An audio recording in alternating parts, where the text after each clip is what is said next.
Okay, hello and welcome everyone. For those of you who are new to Ascend Training by Stenograph and haven't met me before, my name is Cindi Lynch. I'm Stenograph's training program manager and I've been with Stenograph for nearly 35 years.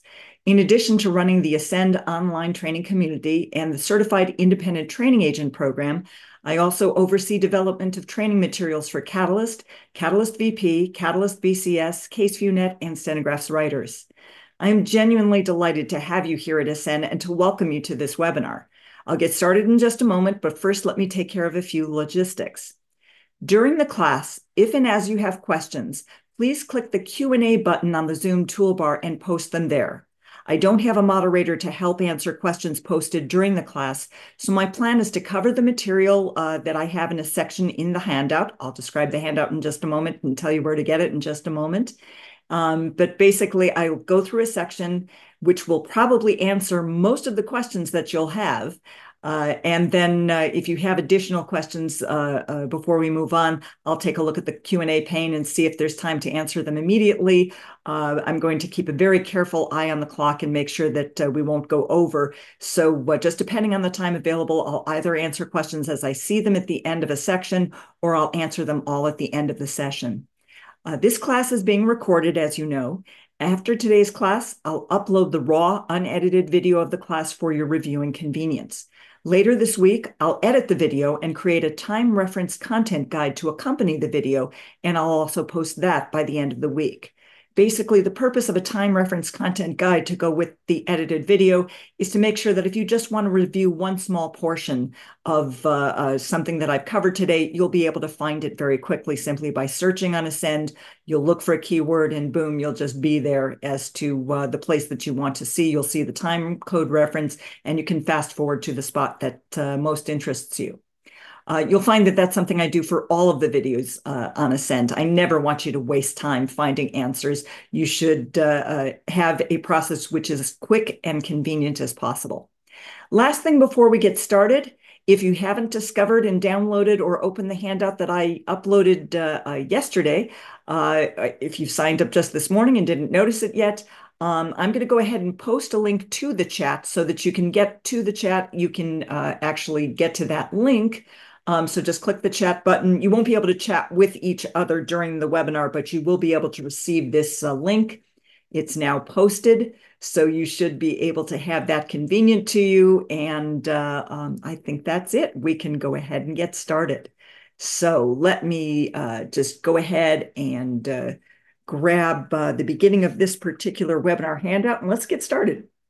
Okay, so what's new in version 22?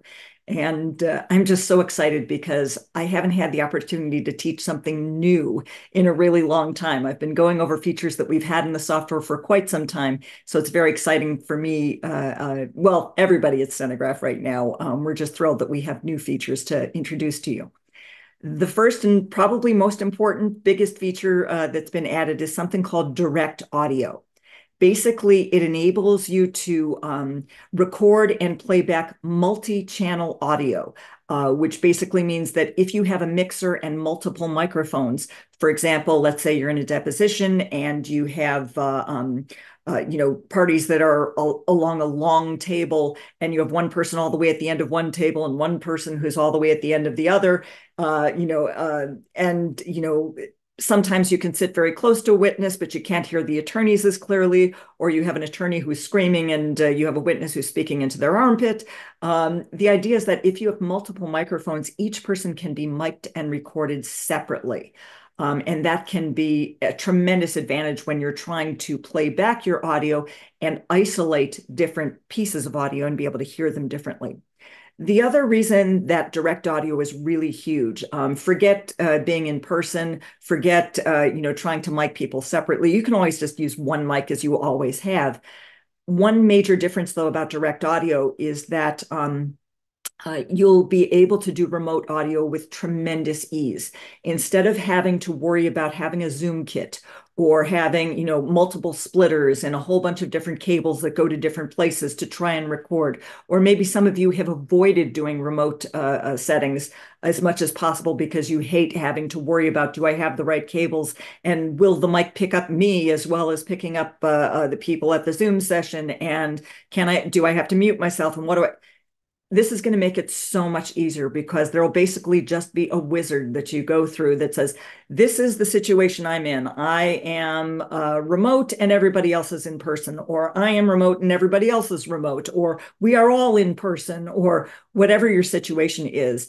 And it will walk you through, here's the settings that you need to get exactly what you want recorded via audio sync so that when you are playing back, you can hear everything you need to hear.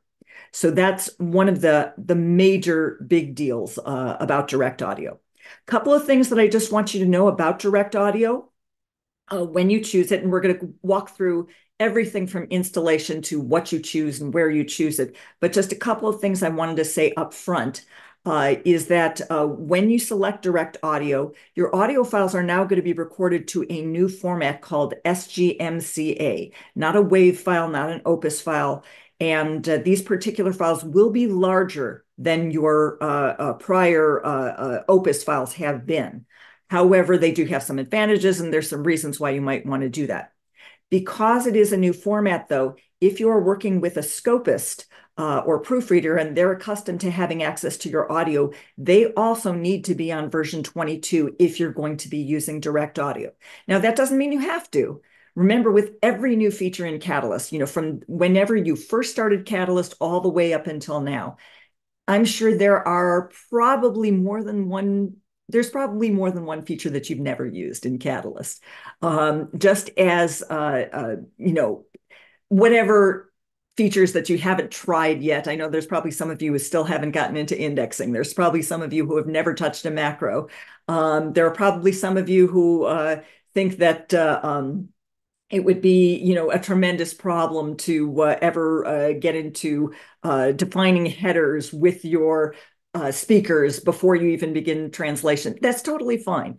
You don't have to use this feature. And if you use the standard audio, which we now call single channel, you can work with anybody you want. It doesn't matter what version of Catalyst they're on, so long as they're, on a version that runs on the current version of Windows, you're totally fine. So I don't want you to freak out about, oh my God, it's a new format and I must get a scopist who's also on version 22. No, not necessarily. It just depends on what choices you make about what features you're going to use when you're recording. Okay, another thing to know about direct audio is that it does require the installation of something called virtual cables, and I'm going to walk through that. Don't panic. I promise I'm going to walk through it, and so you'll see what happens with that and how to make sure that it's installed properly.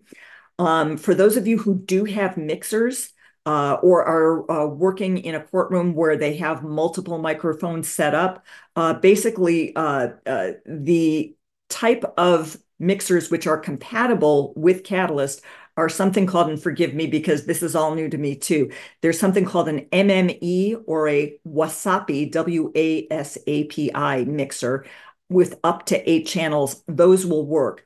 Apparently there's something called ASIO, ASCIO mixers, but those are not compatible. If you need to know more about that, by all means, give tech support a call or give your sales rep a call when you're trying to decide, oh, I want to go out and buy a mixer so that I can do this multi-channel thing. They can help you with that. And then the last thing is that if you are planning to do real team and use direct audio, then again, you must make sure that all of your team members are also using version 22 and to make sure that everyone has access to the file. So it's not just using a scopist after the fact. It's obviously live during real team as well. You want to make sure everybody's on version 22. Okay, what else is new in version 22? Well, if you're using direct audio, one of the things you'll be able to do is that when you break a file, you will not have to, it won't copy the entire file to the broken portion. It will only take the audio which is associated where you broke the file. So the files would become much, much smaller when you are using broken portions. So for all of my officials who do an entire day's worth into one giant file, and then you only need one tiny little portion of that, you're going to find that when you break out your audio from that one large file, that you'll have the text and you'll have the audio, and it's just for that section and not for, you won't have, a ton of overlap. And therefore, when you are backing up to your cloud, you're not going to be using up a tremendous amount of space, or backing up to an external hard drive, that you're not overusing space and having duplicates of large sections of audio. But that only works with direct audio. So just be aware of that. Something that does not require direct audio, but is another new feature in version 22, is that whenever you are using someone else's audio, for example, if you're working with a videographer and they create an MP3 file, or you're using the court's audio, or any sort of external audio recorder as opposed to the microphone in your computer.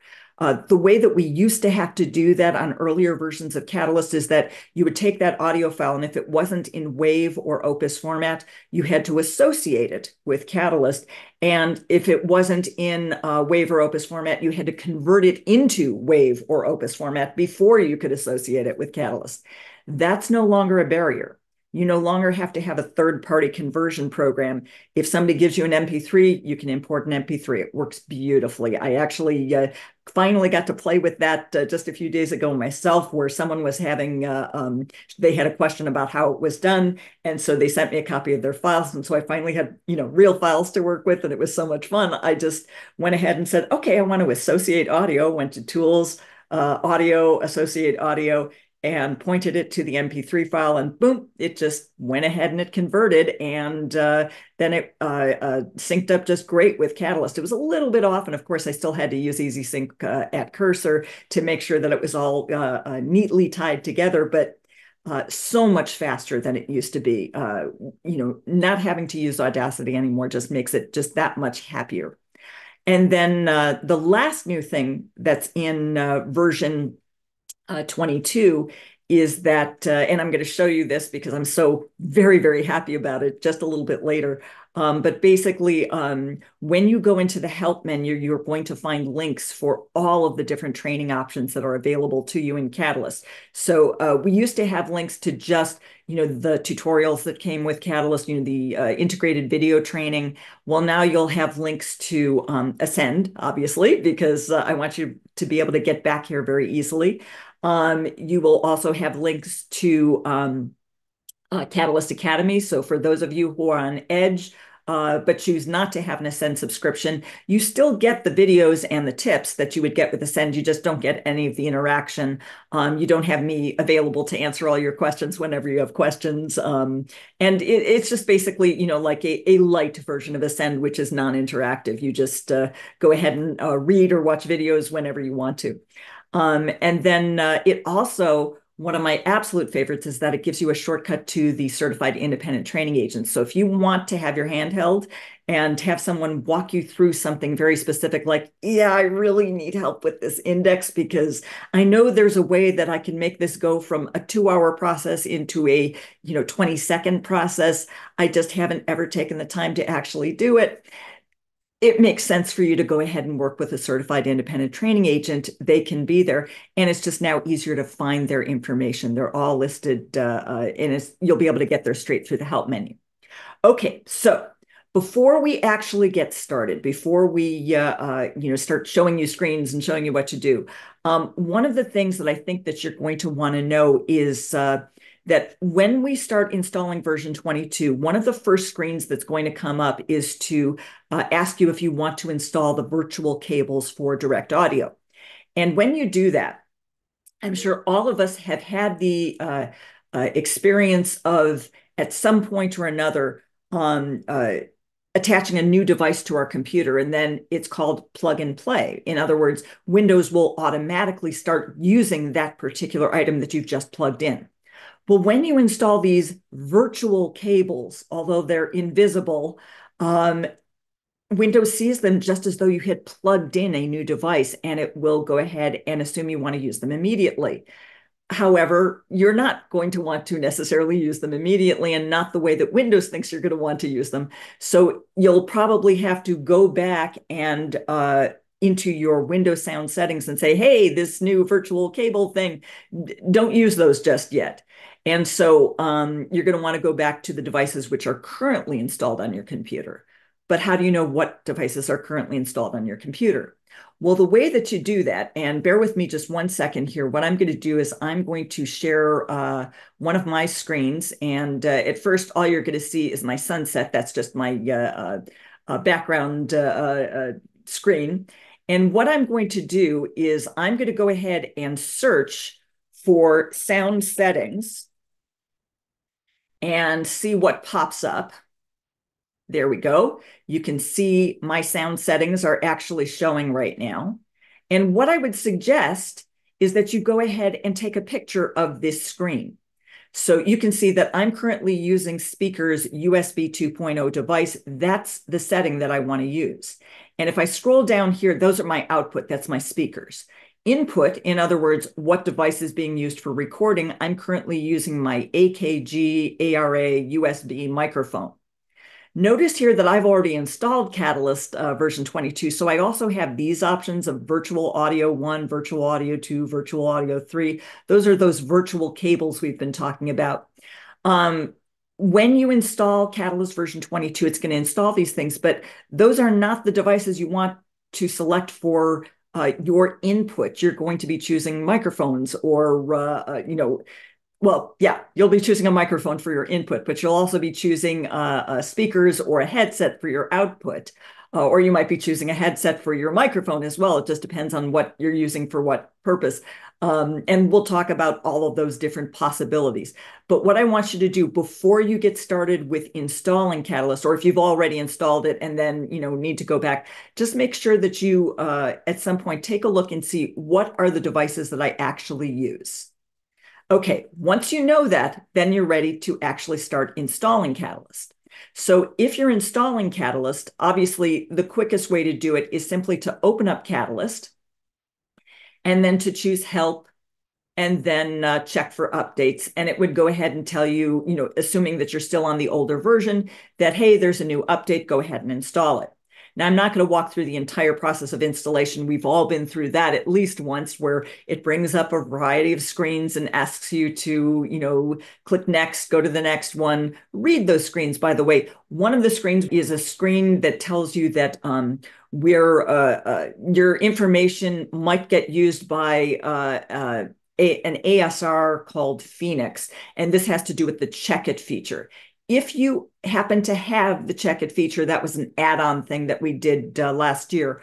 If you have purchased Check It, then yes, you have the ability to upload your audio to an automatic speech recognition program, which then feeds back information about what items you might have dropped or what items you might have misheard, and it gives you the Check It features ideas of what it thinks should be in there. And it can be a great help for proofreading and for just basically editing your job to look up things that you might have missed. However, if you don't have Check It, your data never goes there. And even if you do have Check It, if you use that feature, we don't keep that data. And so this screen that shows up when you are actually installing Catalyst and warns you about, for your security, just be aware that we use this. We only use it very temporarily to provide the feedback that you want from the feature, and then it's deleted from our servers. I just want to make sure everybody's aware and does not misunderstand that we don't take any of your data. We never see any of your text files. We never see your steno files. We don't see what's going on your system, nor do we care.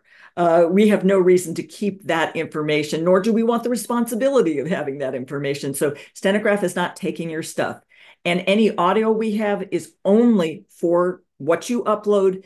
It is strictly for the purposes of providing the Check It feedback, and then it's immediately deleted. So that's an automated process. We can't keep it even if we wanted to. So don't worry about Stenograph using your information just because you see that security screen. You can read it and then bypass it, and you're totally fine. Now, one screen that you will see, and bear with me for just 1 second here. Let's see if I can get this to show up. There we go. One screen you will see is this one, which says virtual cable installation screen. And it reminds you that this is going to be necessary if you are planning to use direct audio for remote platform recording. And by remote platform, they're talking about Zoom or Teams or WebEx or whatever remote platform that you may be using for a particular proceeding. So what we're going to suggest that you do is go ahead and choose, I want to install Stenograph virtual cables. Notice there is an option to say, no, I don't want to do that. Totally fine. You don't have to install them immediately. I have a little note on page 4 of your handout that I've created for you that says, if you select no and you don't install them and then change your mind, don't panic. It's no big deal. What'll happen is after you've completely installed your software, and you go ahead and you work the way you normally work, and then you say, oh, wait, I'm going to be doing remote. I'd kind of like to take advantage of that direct audio now. How do I get them now? It's very, very simple. You'll simply go to the Stenograph website and you can just download from the website, and then you will choose, I want to install Stenograph virtual cable. So you'll get this same prompt. Once you have, in fact, installed Catalyst version 22, you'll know, by the way, because when you click your help menu, first of all, you're going to see there's a whole bunch more things in the help menu. But if you click About Case Catalyst, then you will notice here in the About screen that it will say you're on version 22.01 because that is the current installation version. So that's the way that you'll know that you have, in fact, gotten version 22. However, as I just mentioned, after you've installed, if you did in fact install the virtual cables, then you want to go back to Windows sound settings. And again, the step-by-step instructions are on page 4 of your handout, where all you're going to do is move your cursor to the search window or click the start button or press the start button on your window, on your keyboard. And when you get to this screen, just tell it you're looking for sound settings. And it'll probably come up faster than that. You don't have to type the whole thing. When you click open or press enter after you've typed sound settings, it'll bring you to this screen. And if it made a mistake and it said, oh, for your output, I want to use Stenograph Virtual Audio 1 or something like that, just change it back to whatever you were using previously. And again, it takes a couple of seconds. You're done forever. You never have to worry about that again. As you plug in different devices, it's not going to default back to these virtual cables. So if you reinstall Catalyst at any point in the future, you install it on a new system. Again, on the system where you're installing it, you shouldn't have to choose this more than once. However, if you install on a new system, then yeah, you'll want to do the same thing. Just make sure you know which devices are being used so that you can put them back. And again, you'll want to do it both for output and then scroll down and also do it for input. Okay, so I'm going to try and scroll down there. There we go. And by the way, you also have some advanced settings here, and you may be wondering about those. So it's not just your output and your input, but Windows will also give you quote unquote advanced settings. I'm going to take a look at my various sound devices, and let's take a look at my USB speakers here. So in my USB speakers, you'll notice that it has functions like audio enhancements and spatial sound. Turn them off. All they do is cause interference with your Catalyst recording and can cause distortions. So for whatever sound devices you actually use while you are working with Catalyst, if there are options for enhancements of any kind, turn them off. You're going to be a lot happier with the quality of your recording. And that's pretty much it in terms of Windows. And again, everything I've just explained to you is on pages 3 and 4 about installing. So now let's talk about what is looking different in Catalyst. So the next thing I want to show you is when you first start translation, when you click Translate and Edit, you'll notice that here at Record Audio, it no longer is just a checkbox that you turn on or turn off or select or deselect. What happens is you get a choice of 3 different options. What you get is either single channel, direct audio, which is also multiple channel if you happen to be using a mixer and multiple mics, or none. None means I'm not recording audio and I don't want audio, the system to attempt to record audio. If you choose single channel, then it's exactly the same as what you were doing in the older versions of Catalyst. It is exactly the same and nothing else changes. You just simply choose single channel and it works exactly the way it did before. If you want to use the new direct audio and make additional selections as to what devices you're using, it's especially helpful, as I said, for anything remote. If you want to use multi-channel or you want to be able to communicate with a remote web platform, you're probably going to want to choose direct audio and take advantage of those virtual cables you installed. Okay, so if I choose single channel and I work with it the way I always did, then when I click options here, the only tab I care about is real time. And these options here, notice that they have been relabeled single channel audio as well. So what I will wind up doing is I will go ahead and I will choose single channel. I will, record to wherever it is that I normally record to, which for almost 99% of you is recording your audio to the same folder where your job is going to be. The codec by default is Opus 32 kilobytes per second and 15 megabytes per hour. And the audio input is usually the default. It changes a little bit if you're a voice reporter as opposed to if you're a steno reporter. For my voice reporters, you'll have slightly different settings. If you have questions about those, please don't hesitate to ask, and I'll be more than happy to help you. But basically, you'll be selecting which microphone you'll be using for your voice input, as opposed to, or excuse me, for the room input, as opposed to the voice input. And you have the ability to select multiple devices. Okay, so for those of us who decide to use direct audio, so let me cancel out of these options. If I choose under record audio, direct audio instead of single channel, then when I go to options, in addition to making my usual real-time choices, you now have a new tab which says direct audio. And there are a series of different options that you need to select, like for if I'm doing things in person, for everybody who is in person in the same room as me, where are they getting recorded? What is the input? Which particular microphone am I planning to use? How will you know? How do I know which microphone I'm using? What if I have two of them selected? What if I have my headset connected and I've got a microphone there, but I also have a microphone that's connected to my output port that I stuck in front of other people? Do I know which one is which? That one you're probably going to be able to guess pretty easy, but it can get a bit confusing, especially when you add in remote audio, whether you are doing all remote or a mix of remote and in person. So these choices can get a little bit tricky if you're not sure what you're supposed to do. So we made it as easy as possible for you. Here's what you're going to wind up doing. Either you'll hang on to this handout that I've given you or take a look at your release notes, which also detail all of this information. Or if you would prefer a wizard, wizards are a wonderful thing. What you can do is in Catalyst, let me just cancel here for a moment and let me cancel this.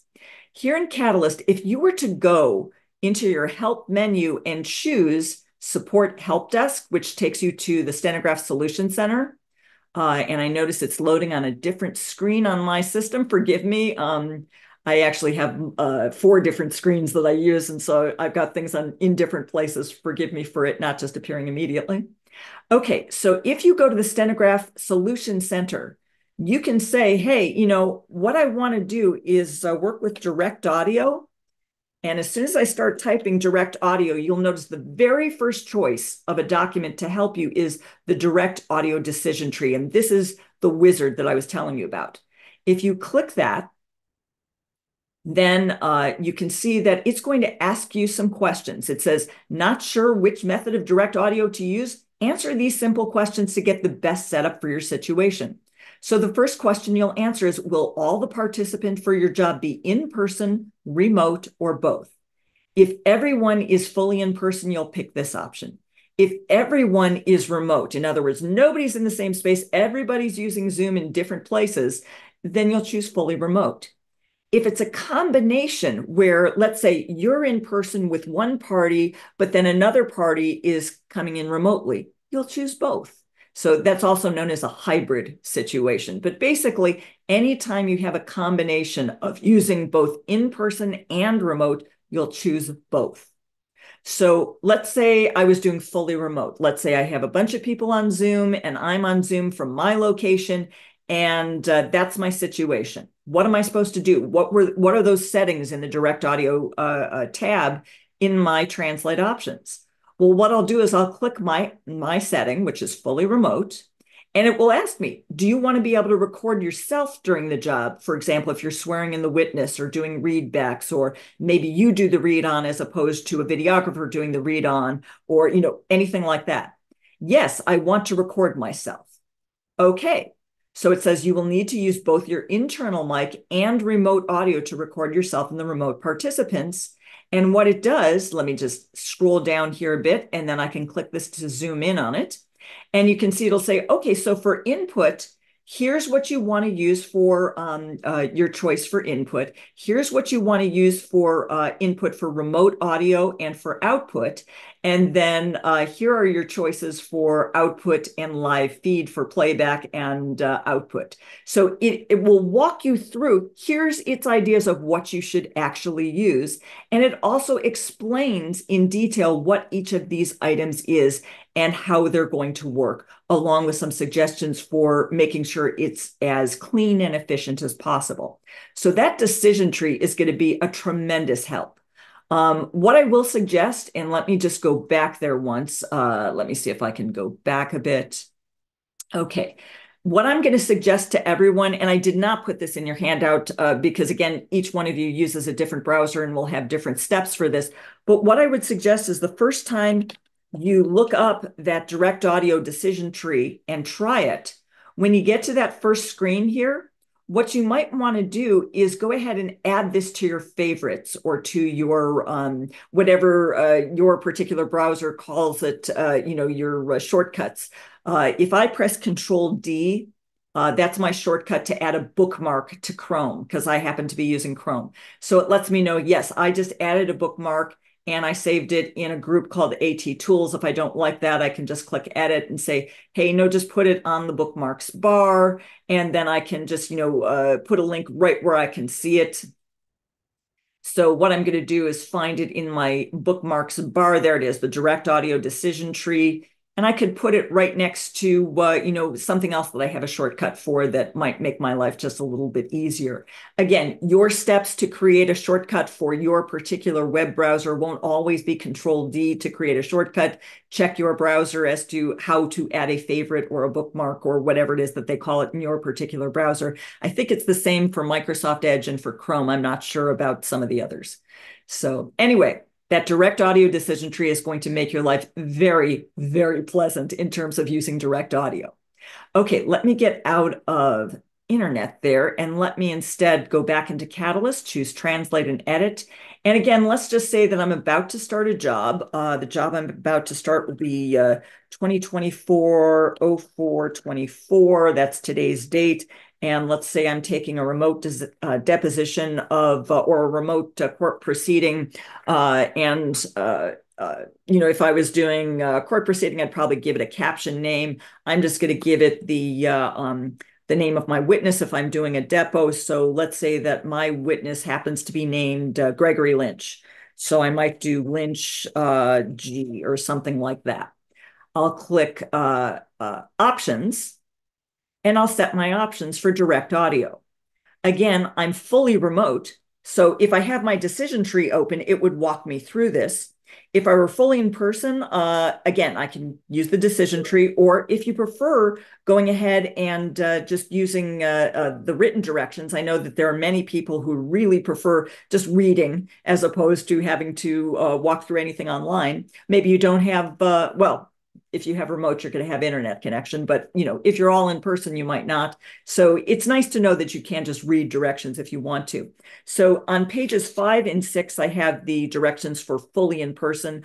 On pages 6 and 7, I have the directions for fully remote.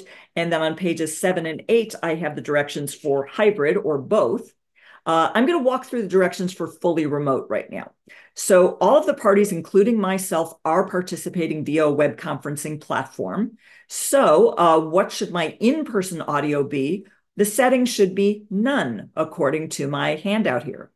In-person audio, so that should be none. Remote audio, where's my input? I should select remote platform because that means it will be coming in from the Zoom meeting. That is the information which is going to be recorded. Now, the interesting thing here too is, well, how does Zoom know to communicate with me?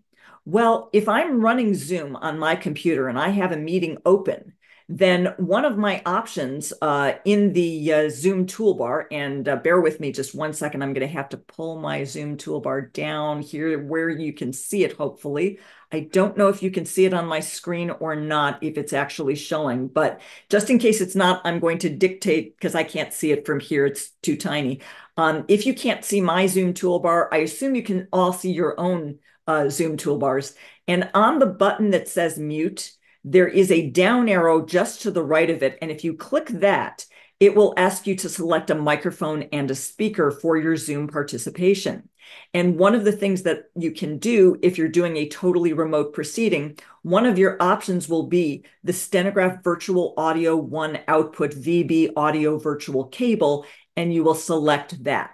Now, it will also offer you Virtual Audio 2, Virtual Audio 3. It does make a difference. You need to stick with Virtual Audio 1 as your microphone and or speaker for this when it tells you to select it. Your output device, your speaker, should definitely be Stenograph Virtual Audio 1 input. And that way it understands that that's what the speakers that you're using in your computer are going to be recording. That's the way it works properly. So on my Virtual One output, and forgive me, I'm just going to move that toolbar off so that I don't think you were able to see that, but hopefully the description was sufficient. And if not, again, I can make a screen capture of it and put it with the recording of this webinar. I'll make sure that that's obvious to everyone. Okay, so what should the output be? According to my handout here, it says this should be the device where you want to hear the audio from the remote platform, the live audio coming from Zoom. So normally I play things through my speakers. So I would then go ahead and choose the speakers that I prefer to use, and I would select those as the speakers that I'll use. Now, you may find this interesting that it says remote audio output, and you've just chosen that, but now it has another thing for playback. How does that differ? Well, this output is if you are playing back from Catalyst. So if you are playing back audio which has already been recorded, where should that play? And again, what you're going to want to do is either pick your speakers, or you may just want your audio to play back to a headset. So you could have multiple output devices connected to your computer and play them back that way. Okay. The other option down here is live feed. And live feed, if I'm fully remote, I will select none. I won't actually use that for a live feed. If I'm in person, that becomes more important, this live feed option.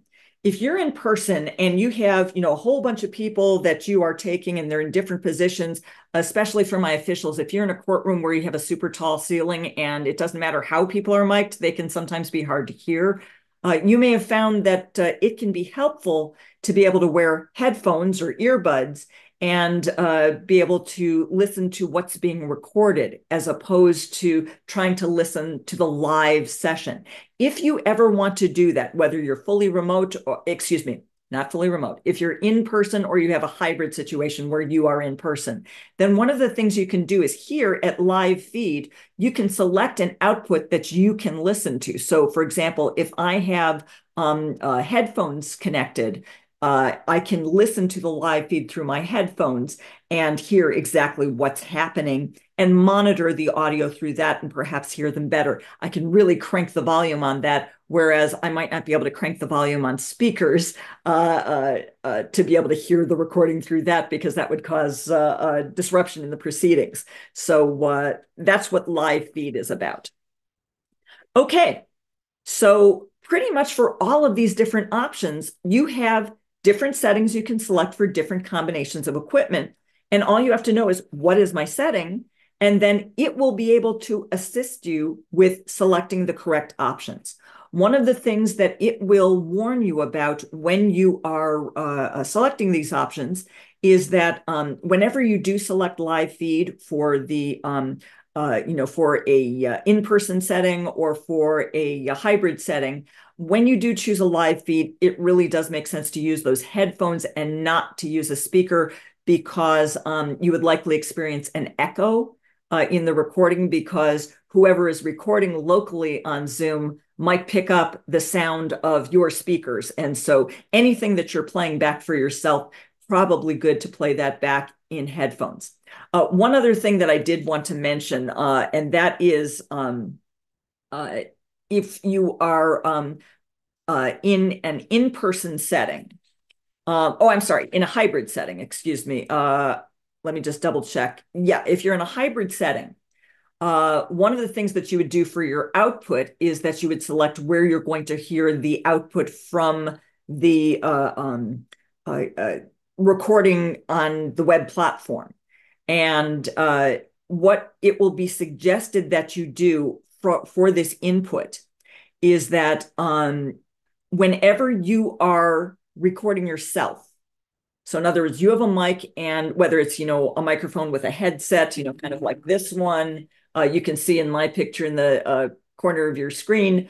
So if you're using something like this and you wanted to record, via that microphone, or you happen to have another microphone connected to your computer, or you're using your internal mic, whatever it is, if you're recording yourself and you're using Zoom, there is a possibility of feedback if you are both speaking and listening to a recording at the same time. So basically what you want to do is you want to mute yourself whenever you are not being recorded. So if you have to interrupt, it's nice to have a shortcut and just, click that mute button to unmute yourself while you're actually speaking. You can also press the space bar on your computer keyboard to temporarily unmute yourself, and then press it again to remute yourself. So that can be, a very helpful shortcut to know. And the other thing you want to know is that when you're remote, anything you say and any background noise wherever you happen to be is also going to be recorded. So once you select your settings, if you are recording yourself and you start a session, then when you listen back to the audio sync playback, not while you're actually having your session, not the live, but when you listen back, you will also hear anything that was taking place in your environment, things that the Zoom people never heard. So because you were muted. But if your dog comes in while you were in the middle of working and they start barking, don't panic that the rest of them are going to hear what it was you were doing, or hear your dog having barked, or what, your cat jumping up and meowing into the microphone. That's only something you can hear so long as you're muted on Zoom or WebEx or Teams or whatever it is that you're using. So we've talked about the different settings. What actually happens if we actually use this? Well, one thing which is going to be different, and forgive me, I'm going to try to do this. I don't know if I can do it with Zoom without losing my ability to record myself here. So I'm going to hopefully get this right. But when I translate and edit, if I am in fact using direct audio and I go ahead and start a job, and I'm just actually going to call this junk for right now because I don't want to go through the whole process again. I would do all my normal settings. I would click all my normal options, make sure that everything was set the way it was supposed to be set. I hope I don't give you a whole bunch of feedback here, and I hope it just works properly. We shall see. I'm going to have it. I don't need that. My remote audio. Let's see. Let's go from the remote platform. I can't change that for the recording, so it may not show properly, but hopefully this will work. We're going to give this a shot. I'm going to go ahead and click OK. Hope I don't get feedback. If I do, I will very quickly mute my system, and then I will fix it. Okay, so if I start a translation here, let me bring over my writer and make sure that I'm connected. So I need to turn on my writer. Let me just check my options here and make sure I've got my real-time set properly. I believe I do. All righty, so I have my real-time set. No, it's set to writer USB, and I'm actually connecting via Bluetooth. So I wanted to make sure I've got that correct option selected. Let's go back to direct audio. I think I've got things set properly. We shall see. On the output, I don't think I need any output here. I think I'm okay, but yeah, let's try that. And let me click apply and click OK. I probably should have gone back to my wizard to see what it wants me to do, but I think that since I'm not selecting Stenograph Virtual One as my output device on Zoom, that I shouldn't get any feedback here, but we'll see. Okay, so let me go ahead and start this. And so I'm starting real time. Okay, and as you can see, I am a very, very, very bad writer. Write your, okay. Write our, let's see. There we go. Okay, you knew I could write. I just write badly. I do apologize for that. One of the things which is really interesting now is that you'll notice down at the bottom here, you still see that it is in fact recording via the audio indicator at the bottom. The pulse meter, I believe, is the official name for it. But you will also have under View, Panes, there's a new option here called Direct Audio Record, and you'll see it over here on the left-hand side of your screen as well, if you have it already open. And basically, this is an audio panel that enables me to see which different channels I'm recording to. So if I have multiple microphones set up and it's recording from multiple microphones, I can control both the volume, which is the master gain, the remote audio volume, and the gain levels for each microphone. Now, I said something wrong there. I said the master gain versus the volume. There's a difference between gain and volume. Volume is the actual loudness or softness of what is playing. Gain is basically the signal strength between the microphone and the recording device. So basically, the rule that you should know is that the higher the gain, if the gain is either set too high or too low, you are likely to get a distorted sound. So the general rule of thumb is you should have a low gain plus a high volume to get the best clean sound. So if you can lower your gain, and raise your volume, you should get the best possible sound. However, sometimes if the gain gets too low, you can't hear at all. So you can adjust the gain for individual microphones to get the best possible sound. Now, again, if you're going to be using multiple microphones all the time, this is something that you'll play with and test in practice situations until you understand what the best settings are for each particular microphone. And then you'll just be all set to go and be able to use it. Notice that you also have a convenient pause button here. So you can pause your recording and then you can go ahead and resume recording as needed. So if I click pause, notice that the counter stops and it says that it's paused. If I go ahead and click the record button again, it will go ahead and continue recording. And now, of course, it's paused automatically because I have my auto pause set on and I haven't written anything in longer than the amount of time than I was actually writing. If I were to write, let's say like a TV court reporter here, you can see that it is in fact recording again because it's not auto paused. If I stop writing, then in about 30 seconds or however much I had set for auto pause, it would stop recording. Okay, so you have all of these extra controls available to you, individual channel gain, and that can be a tremendous benefit when you're playing back later on. When you choose to play back your audio, and let me go to Tools and then Audio. It would help if I was actually in the file. There we go. So let's say I wanted to play back. I am a very, very bad writer. When I click Tools, Audio, and Play Audio, fortunately, it's very quiet. But notice that you can select your channels and you can tell it which channel to play back. So if I only want to hear channel 3 as opposed to channel 2, so now it's playing back what was recorded on channel 2. Now it's playing back what was recorded on channel 1 as opposed to what was recorded on all of the channels simultaneously. That's how you can determine which channel will play back for what you're listening to. And I want you to just imagine what that might be like when you're actually editing a job, how helpful it could be to isolate a single microphone. Before I move on to your questions, what I'd like to also show you, let me just go ahead and close this file. What I'd like to also show you is if you take a look under your help menu, under help in Catalyst, you'll notice that there is a shortcut to Ascend. There's a shortcut to Catalyst Academy training. There's a shortcut to the training agents list. So if you're looking for additional training, we have different types to meet different needs. Obviously, there's stuff which is just integrated right into the software that you pay nothing for. For those of you who really want, super guided, customized to you personal training, by all means, click this link. And what it will do is open up your web browser, and it will go immediately to the stenograph.com page that has the list of all of the training agents. Now, my internet is running incredibly slow, and that's why it took a little while for it to pop onto your screen. But you'll see it says certified training agents. And then if you scroll down, you'll find a grid. By the way, these are for your BCS trainers. These are your VP trainers. We're going to be adding 3 more VP trainers to you shortly.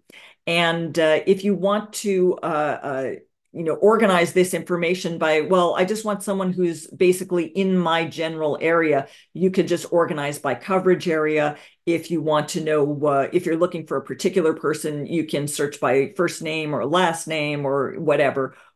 Also, there's a bio column where you can go ahead and say, okay, so I'm thinking about taking training with, let's say, Marilee Johnson in Minnesota, because I'm located in Minnesota. I don't really know much about Marilee. How do I find out? Well, you can click this column, the information in this column right here. And what it will do is it will give you information about what Marilee does and testimonials and what training methods she uses, etc. So do be sure to check out the different trainers so that you can get an idea of who you would be working with. And that might help you to match yourself better to an independent training agent. Now, this area where it says, what's their coverage area, that's talking about in-person, if they offer in-person training. Like you'll notice that Zayada and Christine are actually both listed as just North America. That's because they only do remote training. They don't offer in-person training. Although Zayada is located in Georgia. So if you're in Georgia and you're a VP user, it's a possibility that she may be able to train you in person, but that's not what she primarily does. But again, you can check to see for your state and see if you can always ask them, can you do this in person or not? And they'll let you know whether or not they're available. Okay. And of course, if you're willing to pay enough, anybody will probably travel to you and give you an in-person training. But again, you'd have to cover their expenses for something like that. Okay. Let me go back to Catalyst. When you get to that help menu, again, if you're someone who has an Edge contract, and you would like to take advantage of past webinars and the tips and tricks which have been available, you probably have access to something called Catalyst Academy Training. If you've never heard of Catalyst Academy Training and you're not sure whether you do or not, if you have an Edge contract, you should have access to this resource. Just click Help in Catalyst Academy. When you do, it will ask you for a login. If you cannot find your login information, and I don't know if I've been previously logged in, and so it's just automatically loading it for me or whatever here. It's just no, it wants me to log in or sign up before I continue. If you don't have that information, you don't know which email address and password goes with this particular sign up, then just call tech support. They will help you. They know what email address you should use, and they can verify that, yes, you have access to Catalyst Academy. Here's what you need to know to get in. And they will walk you through that. And of course, the last but not least, my particular favorite, since I'm the one who created this little baby and I love it, is Ascend Training. It will take you immediately from Catalyst over to Ascend. And just briefly, for those of you who are new to Ascend, for those of you who have been around for a while, you know all of this. But basically, once you get to Ascend, the most important thing you need to know is that the information, when you want something, it's mostly listed here in your menu pane. So if there is information, like let's say I want to just ask a question, well, that will take place in conversations. That's where we talk about things that we want to know about. If you want a particular tip or trick, you could go into tips and tricks. If you want to watch a particular video, if you want to know if there's something going on live, it'll tell you that. And then Ascend Village Pub is just a place where we can socialize, where we can talk about things which aren't necessarily work related. Everything work related stays work related in these sections. Also, one thing I want to point out about Ascend is that we are very polite and professional here. I do not allow anyone to get nasty. There's no trolling. There's no accusations. There's no bitterness which goes on in this particular site. Fortunately, I haven't had to delete any messages yet, which I very much appreciate. Everybody has been extremely well behaved in Ascend, and I expect that to continue. Another thing that you'll want to know is that the information here will always be accurate. If it's posted by one of your colleagues, if there's anything that might be slightly misunderstandable or not quite accurate, if it's unique to their situation, I will always comment on it and tell you, so-and-so said this because they do X. You might be doing Y or Z. Therefore, I would recommend that instead of following their advice, you do this. So you're never going to get bad information on Ascend. I'm very careful about that. And if somebody posts the completely incorrect answer, I'll just correct them. And I won't delete their message. I'll just make some changes to it so that you get the correct information for you. Okay, so if you're looking for something, the easiest way to find it in Ascend is just to click search and type what you're looking for. So for example, I want to know something about macros. I really don't understand this whole macros thing. You could just type macro and see what pops up. And it's looking in every space, so not just conversations or videos or tips, it's looking everywhere. And it says, hey, you're going to find stuff about macros in all of these different places. And here it tells you how to restore and define one real-time macro from extras.zip. How do I do that? If you click any of these items, it goes ahead and it gives you the step-by-step instructions, perhaps along with images to help you as you go. Let's see. Oh, the other thing that I wanted to make sure everybody was aware of is up here in the upper right-hand corner. This is what tells you what's new. This is what's been happening since you were there. Like Jeanette asked me how to get in today's webinar, but I have seen her name, so I assume she figured that out. And this is where you can do private messages. There's a chat button so that you can just speak with me or just speak to one of your colleagues without having to talk to everybody in the general conversation section. And the general conversation section will basically be things like, can I write real time via Wi-Fi to two devices at the same time? And so when someone asked me this, I explained, nope, that's not a possibility, but why are you doing it? So that I can find out more about why you would want to do it. And then I described, well, there is a way you can accomplish what you wanted to accomplish via Real Team. If you have two accounts, you can, there are ways to do that. So again, it just gives you a place to ask questions and get correct answers. So that's everything pretty much about Ascend. Okay. I apologize, we're at 10:59 and I haven't gotten a chance to answer questions yet. I'm going to start answering them right now. So for those of you who are interested in the answers to the questions, by all means, stick around and I will go ahead and give those answers right now and tell you what the questions have been. However, if you'd like to leave now, that's totally fine too. I don't, we're not getting CEUs for this, so it's not a matter of, tracking your time and how much time you spent here. All that we really care about is that you get the information that you need. Everything is being recorded, so this Q&A will be available later as well. So if you need to go, please feel free to go. I'll go ahead and start answering some questions now. Okay. It says, can you save settings for each one, remote, in person, so you don't have to tweak the settings each time? Teresa, the answer to that question is yes, you can, because once you go ahead and let me get back to Catalyst and not show Send here, when I go into Translate and Edit and I choose my options for direct audio, whatever you choose for each item, like if I choose these particular settings, the next time I go in, it's going to assume you want the same one. Now, it's not like a profile where you get to just say, oh, I'm going to be doing remote this time, so I want to set this to none. So I guess the answer to your question is no, it is going to default back to whatever you used the last time, and it doesn't save it in a settings file automatically.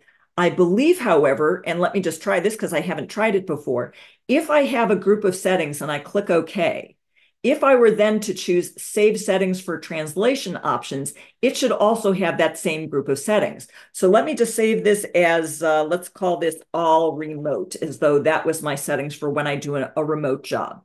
So I now have a group of settings called All Remote. Now let me go back into options. Let's pretend I'm doing a different direct audio. I've chosen to do all in person. I'm going to do none. And so my remote platform is none. My output, let's just double check because I might as well do it right if I'm going to set it up at all. So let me take a look back on page 5, page 6. Okay, so remote audio should be none for these. My input is my actual microphone, not a none. So this would be the microphone that I'll wind up using for that. And then I won't be using a live feed when I'm in person because I don't monitor through my headphones. I monitor through my writer, so I'm totally fine. So that would be the settings that I would use. So let me apply and OK. So now that those settings have been saved, let me save those settings to, let's call this all in person. Save that. And now let's see how they work. Okay, so if I go back to options and I take a look at direct audio, you can see I still have my in-person settings showing. Let's see what happens if I click load settings and choose all remote and click open. If I go to options now and choose direct audio, yep, it changed back to those. So yes, you can save them to a settings file. You just do it the way you've always done it. Make your choices and then come here to load settings or save settings in save translation options. So yes, it can be done. Okay, I wish I had known that before, but hey, sometimes that's how you answer a question, is that you just walk through it, see how it works, and there you go.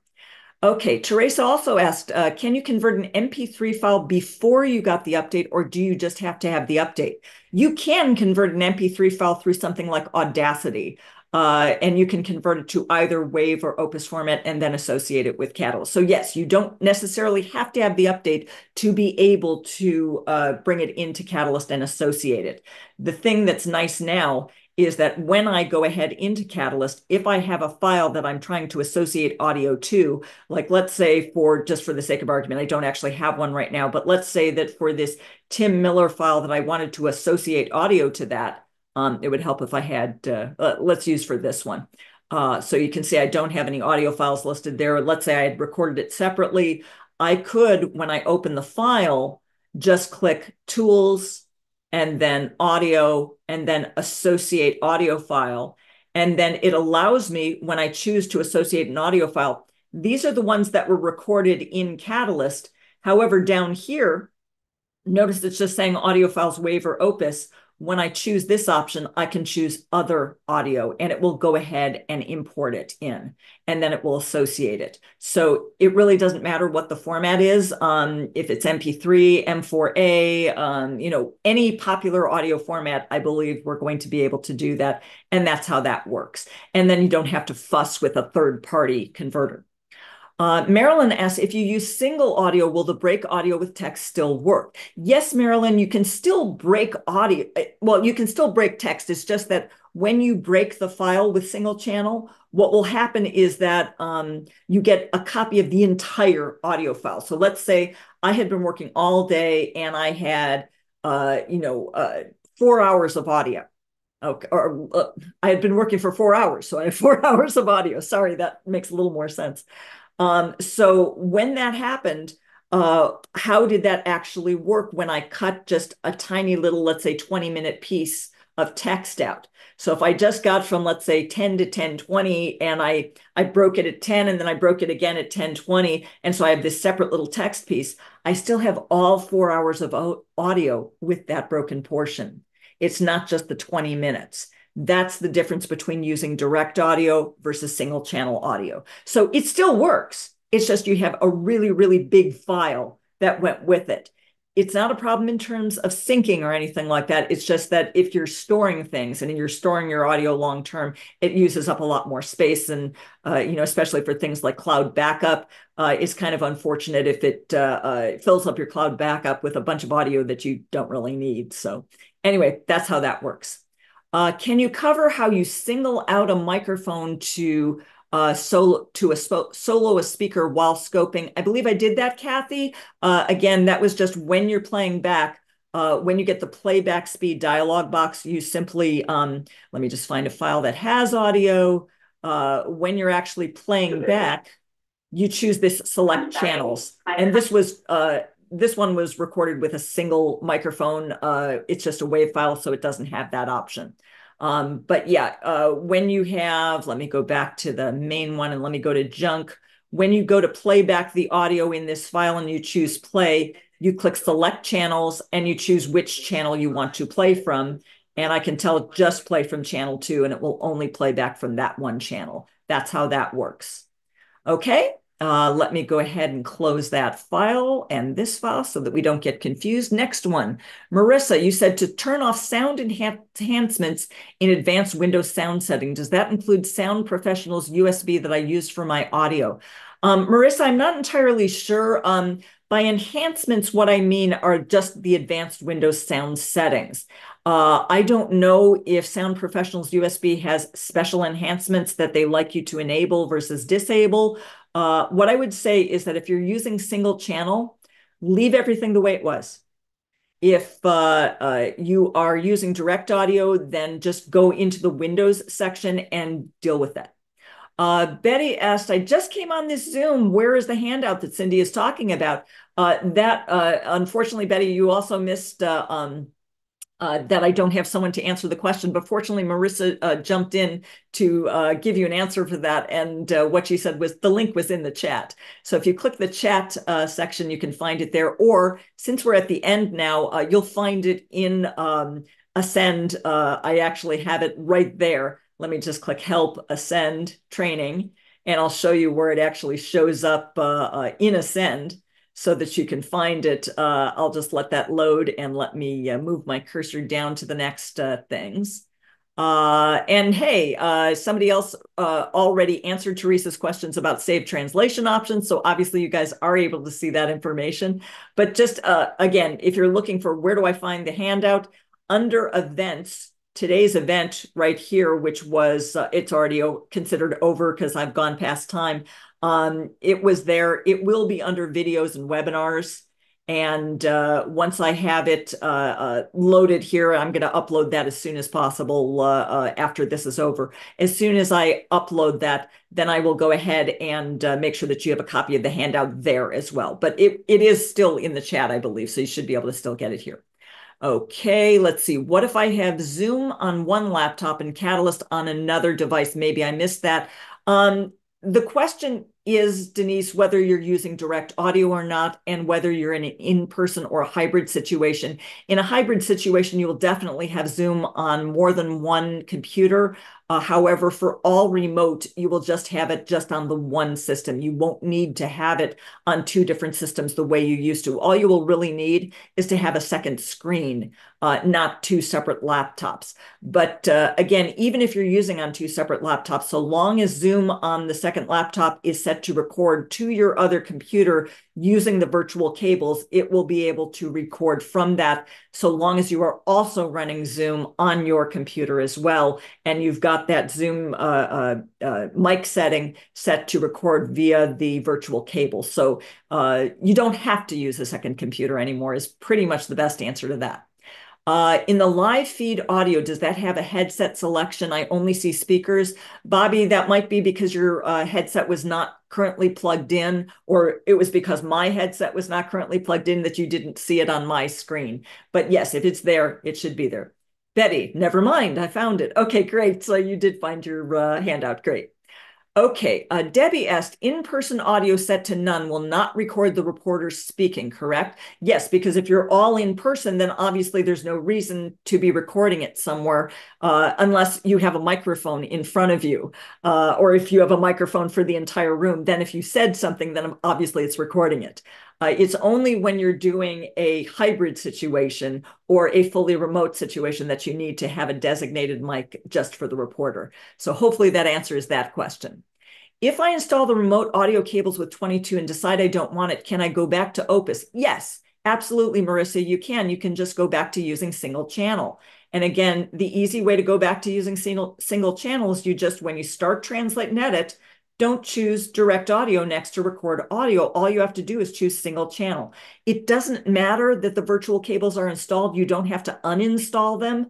Simply using single channel means it's only going to use the microphone that you specify under real-time options. It's just going to use whatever is the default microphone on your computer. So that's all there is to it. You don't have to do anything special. I have someone listed here as owner. It says, does direct audio only work if you run Zoom and write real time to the same computer? No, direct audio works whether you're all in person or whether you're running a web platform. Doesn't even have to be Zoom. But it does only work if you're writing real time. So you do have to, in fact, be in real time to record audio at all. Marissa, if I'm in court with several mics, witness, podium, etc., is that considered fully in person? Yes, it is fully in person. And does it change if someone joins by Teams? Yes, it would. So, Marissa, if there are several mics and they're connected to a mixer, basically what you're going to do is you're going to choose the mixer as your input device so that it knows all the different microphones that you're connected to. If you are having both the mixer and you have another person, then it becomes a quote unquote hybrid situation.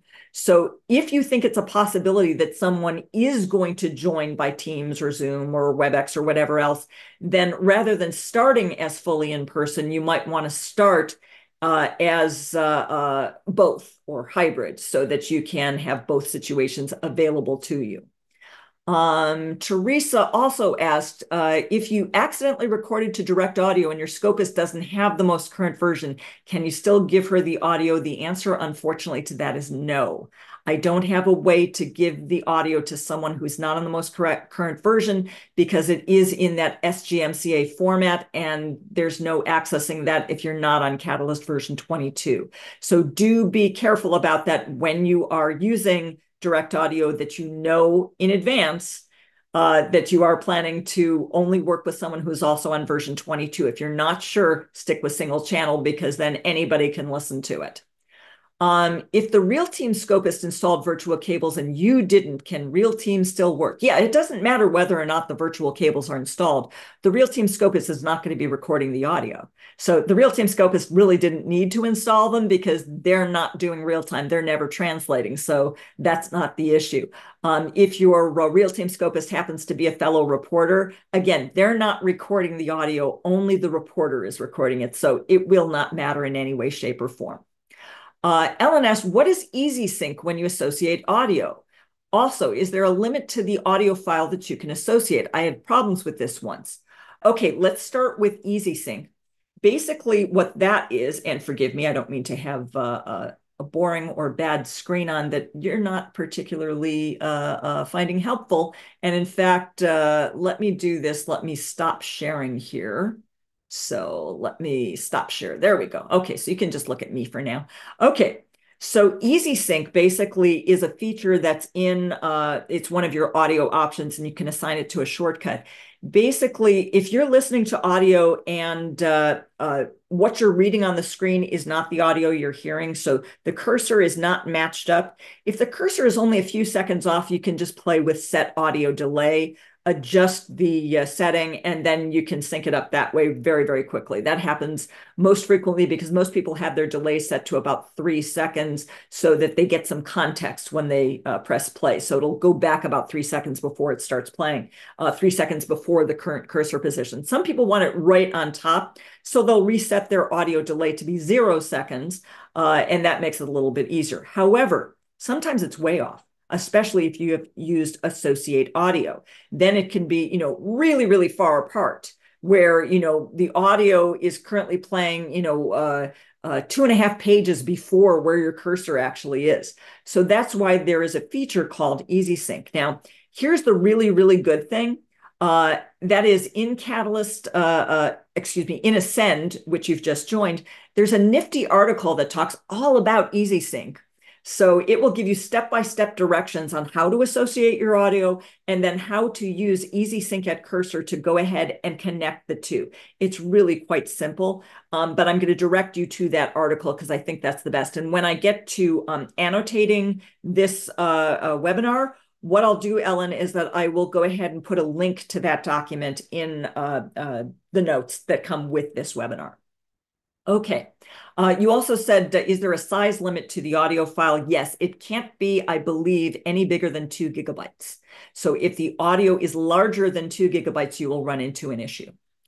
Okay, let's see. To add to Marissa's question, can you change the format during the proceedings? Sometimes we may not know if a witness is appearing by Zoom and we didn't set it at the beginning to hybrid. Can we change it in the middle? Unfortunately, no, you can't change it in the middle. It does, that's not an option at present. I will check with the product manager and find out if there's any other option in that circumstance. But right now, my understanding is that if you're not 100% sure, you should use your hybrid settings if you believe it will be remote and might also have, if you believe it will be in person, but you might also have the remote as well and have it handy so that you can do that. I am nervous about using direct audio because you said they are large files. Should I continue using my Zoom kit where recordings are recorded through Catalyst and Opus format? Is there really an advantage using direct audio when using Zoom? I hope I'm not confusing you. No, Sarah, you're not confusing me at all.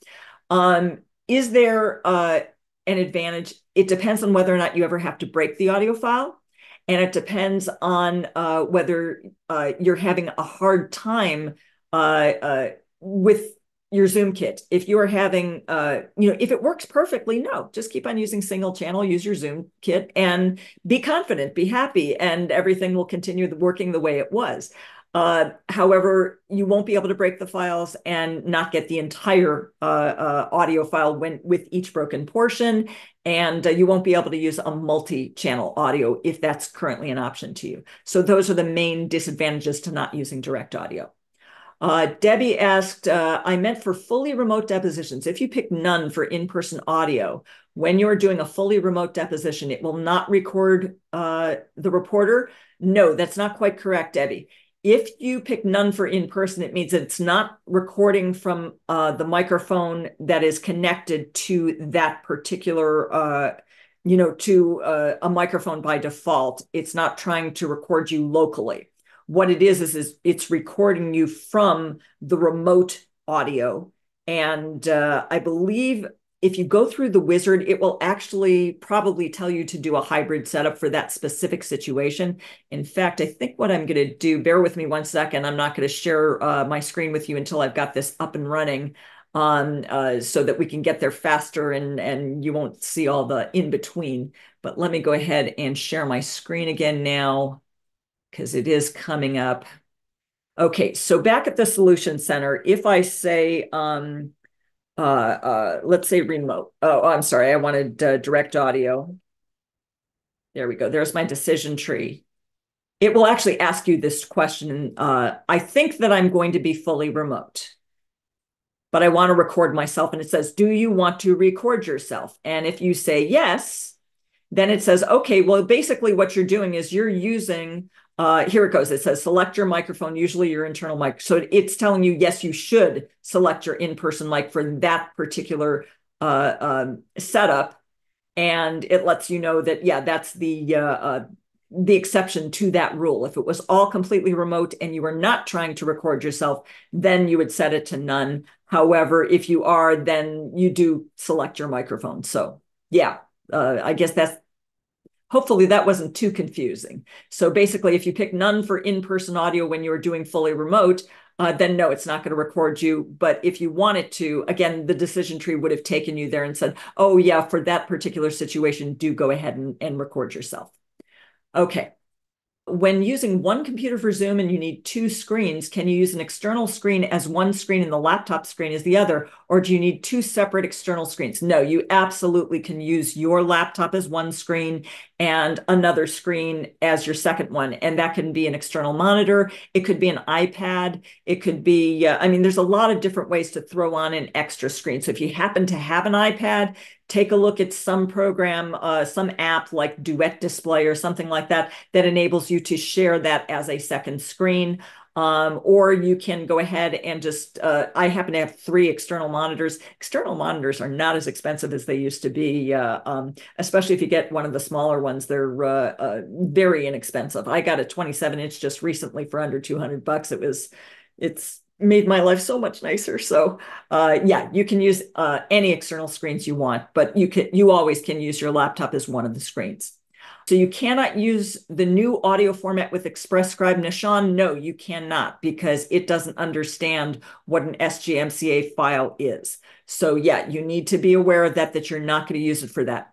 If you're concerned about not being able to use Express Scribe is the inability to rewind or fast forward, you remember that in the last update of Catalyst, and so in the current, obviously, you did get a rewind audio command and a fast forward command. So one of the things that you can do is you can assign a key, or if you use a foot pedal, you can assign, if you've got foot pedal software, you can assign the foot pedal to that key, which is assigned to rewind audio.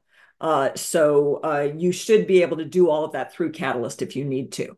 So not to panic if you're a foot pedal user, there are ways that you can rewind and fast forward and go back to your original cursor position if you want to, just using your foot pedal. Okay, wow, still have a few more questions, 3 more, and then I'm going to call it quits. Okay, I've been using 2 computers. The thought of using 1 computer for Zoom and Catalyst makes me think both will be so small. Having another screen for me would be using another laptop, so I'm confused about the settings with 2 computers still. Basically, you can have 2 computers running if you don't have a second screen. Yeah, if you were doing it all on 1 screen, it would be very difficult. You're right. It would be very, very small to look at unless you have an enormous laptop screen. I have a 15.4-inch laptop screen and I wouldn't want to do it on there, and that's pretty big. So no, you probably you want to have a second screen, or you would want to have a second computer. But the important thing to understand is that, okay, if you're doing real time on 1 computer, you're doing Zoom on the second computer, you are still also doing Zoom on this computer. So you're signed in 2 places. Okay, can my Luminex audio files be linked to the virtual cables? That's kind of a hard question to answer, Mary. Basically, you cannot have virtual cables to get Luminex to the computer, if that's what you're asking. No. If you're talking about, can I record from my Luminex audio files? No, you can't. What you can do is you can hard cable your Luminex to your computer, and you could use that as a live feed if necessary. You could use that as your live feed, and then it would record to your Luminex as well as recording to your computer. So you could kind of use it as a backup audio recording, although it would be the same recording as you were doing for your computer. So I'm not sure there would be much purpose to that. So I'm going to guess here that the answer is just plain no. I don't think that it can. If I'm not understanding your question, you might want to give that one to tech support and tell them exactly what it is you're trying to do. Kevin Hunt, you can even project to your regular TV. Yes, you're absolutely right, Kevin. You absolutely can. You can use that as a second screen. If you're in a hybrid situation and one party comes in on Zoom while others are in person, do I need to then open a Zoom as well? Again, Christine, as we were talking just a little bit earlier, it's necessary that you know from the get-go whether you are going to be all in person or all remote or might have a hybrid. If you suspect it might be a hybrid situation, if you need that option, then you need to start as a hybrid situation. So you can't decide later that, oh no, now I'm just going to add this in. It doesn't work that way. Okay, everybody, I believe I've gotten through all the questions. Again, I will document all of these. What I'm going to do right now is I'm going to end our session. And once I do, I will get today's recording. I will then upload that. It will probably be a little bit later today, simply because I live out in the boonies and my upload speeds are very, very slow. So it takes a little while before I can upload. But by the end of my day today, I will definitely have this recording available for you to listen to again. And then I will be editing this recording probably either later today or tomorrow so that you have a guide to everything that we discussed, along with all the questions and answers and links to any documents that I mentioned. So that will be it for now. Thank you so much for coming today. I hope this was helpful. For those of you who are new to Ascend, please take full advantage of your free trial if you're on a free trial. For those of you who are returning, welcome back. I'm so delighted to have you back. Please take full advantage of Ascend. Our next live Q&A session, where it's just like we did the Q&A portion just now on audio, you can, or on the new features of version 22, you can ask me questions about anything in Catalyst or Catalyst VP or BCS or your writer, if it's a relatively current writer. And you can ask me those when we get together for a live Q&A session. Our next one will be Monday, the 29th at 5 p.m. Pacific. That's also 6 p.m. Mountain, 7 p.m. Central, 8 p.m. Eastern. If you're outside of those time zones, by all means, just, do the calculations based on 8 p.m. Eastern. And I guess that's it. Thank you again for coming, and I will look forward to seeing you around Ascend. Bye-bye.